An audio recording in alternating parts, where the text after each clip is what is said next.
कैसे करेंगे? इसलिए हमारी पुरुषों से निवेदन है कि समय बदल रहा है, अगर बदलते समय में हमारे समाज के लोग नहीं बदलेंगे और महिलाओं को आगे लाने का काम नहीं करेंगे, महिलाएं जागरूक नहीं होंगी, तो हम बहुत पिछड़ जाएंगे। इसलिए हर क्षेत्र में महिला आगे आ रही है। खेलकूद में महिलाएं आगे हैं, पढ़ाई लिखाई में महिलाएं आगे हैं।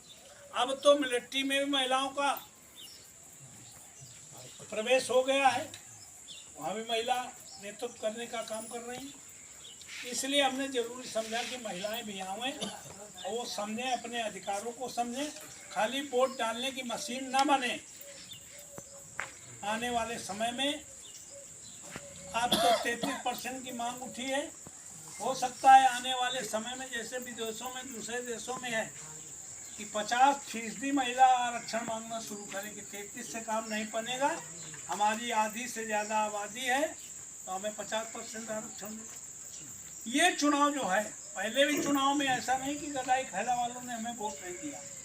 8 बार हम यहाँ से चुनाव लड़ चुके हैं, 2 बार यहाँ से आप MP बना चुके हैं, लेकिन बहुत सारी महिलाओं ने हमें देखा नहीं होगा, वोट डाला होगा लेकिन हमें नहीं देखा होगा। अरे भाई देखोगे नहीं तो कैसे कि हमारा नेता कैसा है? अगर कोई जरूरत पड़ जाए, तुम्हारा पति ही तुम्हारे साथ अन्याय करे तो नंबर लेके टेलीफोन करो, हमारा पता लेके हमारे घर पहुंच जाओ कि हमारे साथ ऐसा अन्याय हो रहा है। तो कब कर पाओगी? जब तुम देखोगी, जब तुम सुनोगी, तब तो तुम्हें भरोसा पैदा होगा। तो कहने का मतलब है कि ये चुनाव बहुत अहम चुनाव है। ये चुनाव समझ लो, सतयुग, द्वापर, त्रेता, जिन युगों की तुम बात करती हो, जिन देवताओं की बात करती हो, इन किसी भी देवता ने दलित पिछड़ों का वो उत्थान नहीं किया जो आज़ादी के बाद इस देश के संविधान और संविधान निर्माता ने काम किया है। 76 साल पहले तुम्हारे समाज का कोई भी प्रधान तो छोड़ो, कोई मेंबर भी नहीं था, न बनता था। और आज तुम्हारे समाज का आदमी अगर 2 बार MP MLA बना तुम्हारे सामने खड़ा है तो किसकी देन है? इस देश के संविधान की देन है।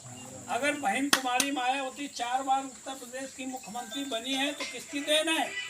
ये राम की, कृष्ण की, शिव की देन नहीं है, ये देवी देवताओं की देन नहीं है, ये देश के संविधान की देन है। ये तो समझ में आवे पहले।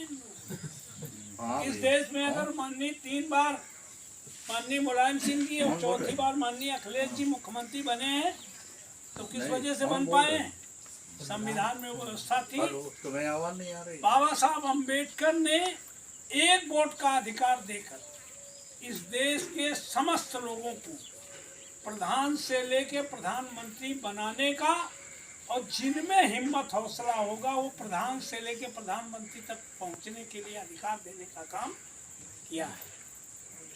जिनमें हिम्मत होगी वहां तक पहुंच जाएंगे। आज अगर देश की राष्ट्रपति आदिवासी महिला बन पाई है, जंगलों में रहने वाली दलित समाज में भी बहुत पीछे पंक्ति में खड़ी महिला अगर देश की राष्ट्रपति बनी है तो किसी राम, कृष्ण, शिव की देन नहीं है, 33 करोड़ देवताओं की देन नहीं है, इस देश के संविधान की देन है।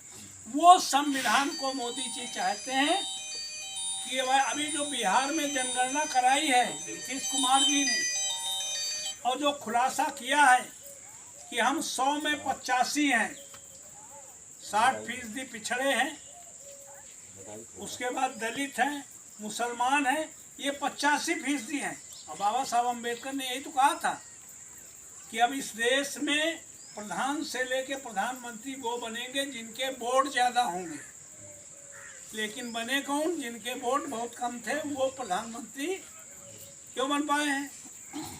हमारे इस समाज के लोग अखंड रामायण का पाठ कराते हैं, और अखंड रामायण रामचरित मानस में एक लाइन है, कौन भोय हमें कहानी चेरी छान होई पे रानी, कौन भोय हमें कहानी, चाहे को राजा बन जाए, चाहे को प्रधान बन जाए, चाहे को PDC बन जाए, चाहे को जिला प्रमुख बन जाए, चाहे को जिला पंचायत बन जाए, चाहे जो MLA बन जाए, चाहे जो MP बन जाए, चाहे चीफ मिनिस्टर, प्रधानमंत्री, हमें क्या लेना देना है?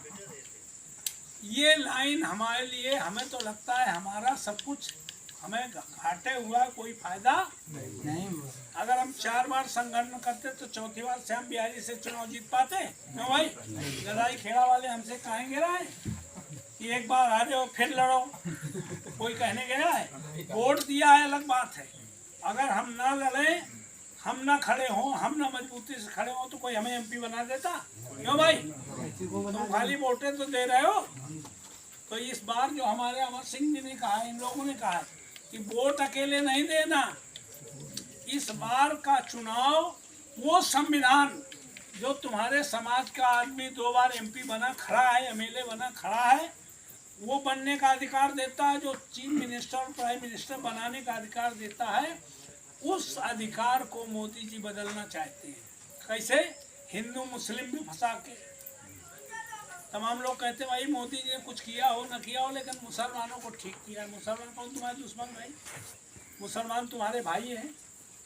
वो भी हजारों साल पहले तुम्हारी गुलामी की व्यवस्था से ऊपर धर्म परिवर्तन करने वाले लोग हैं। और जितना टेक्निकल काम वो करते हैं उतना तो तुम्हारा कोई दलित पिछड़े समाज का आदमी नहीं काम करता। क्यों भाई? इसलिए हम कहना चाहते हैं कि आप लोगों को हिंदू मुस्लिम में नहीं फंसना। मंदिर मस्जिद अभी जनवरी में वो अभियान चलाएंगे कि राम मंदिर बन रहा है, चंदा दे भैया, तुम्हारे गाँव में मंदिर हुआ हो, मैं खूब पूजा करो, को मना करे? राम मंदिर अगर हो न हुई है तो यूँ है।